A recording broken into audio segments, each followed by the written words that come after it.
দোকান তো খুলে দিলাম, কিন্তু আমি যে দোকান খুলেছি এটা তো কেউ জানে না। যাই। পর মিচকে শিয়াল তার বাইকটি নিয়ে পুরো গ্রামে প্রচার করে দেয় যে সে একটা।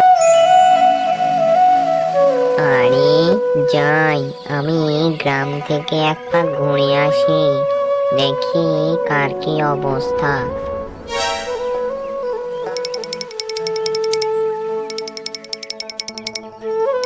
এই বলে মিচকে শিয়াল বাড়ি থেকে বেরোয়, আর রাস্তায় গরুর সাথে দেখা। আরে গরু ভাই যে, এদিকে কোথায়? তোমাকে তো এদিকে তেমন যেতে দেখি না, তাই জিজ্ঞেস করলাম। আরে শিয়াল ভাই, এই তো পাশের গ্রামে যাচ্ছিলাম। পাশের গ্রামে একটা নতুন রেস্টুরেন্ট খুলেছে। আমাদের গ্রামে তো আর কোনো রেস্টুরেন্ট নেই, তাই সেখান থেকেই আমি কিছু ভালো খাবার কিনে নিয়ে আসি। অনেকদিন পর আমার মামার ছেলেটা আমাদের বাড়ি বেড়াতে এসেছে।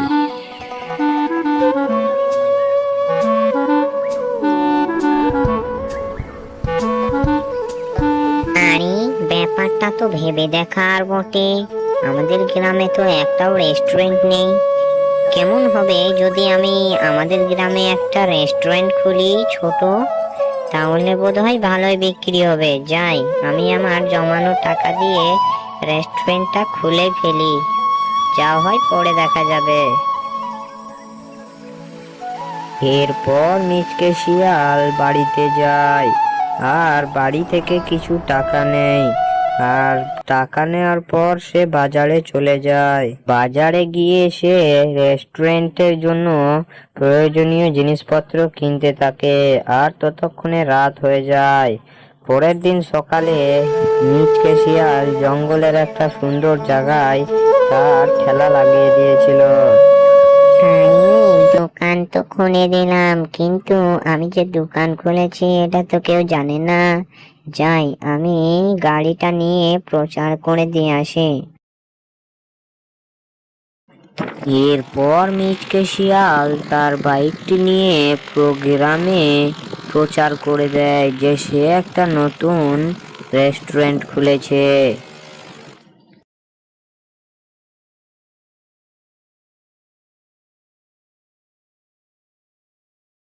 আর এর পরের দিন সকালবেলা যখন মিচকে শিয়াল তার রেস্টুরেন্টটা খুলে, তখন সেখানে অনেক ভিড় লেগে যায়, কারণ সকল গ্রামবাসী জেনে গেছিল মিচকে দোকান খুলেছে।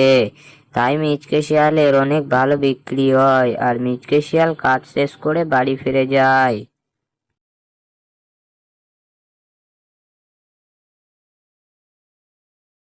আরে আজকে আমার একদিনে যা টাকা বিক্রি হয়েছে তাতে তো আমার 1 মাস খাওয়া হয়ে যাবে। আমার কালকে যত টাকার বিক্রি হবে আমি সব গরিবেদের মধ্যে দিয়ে দেব।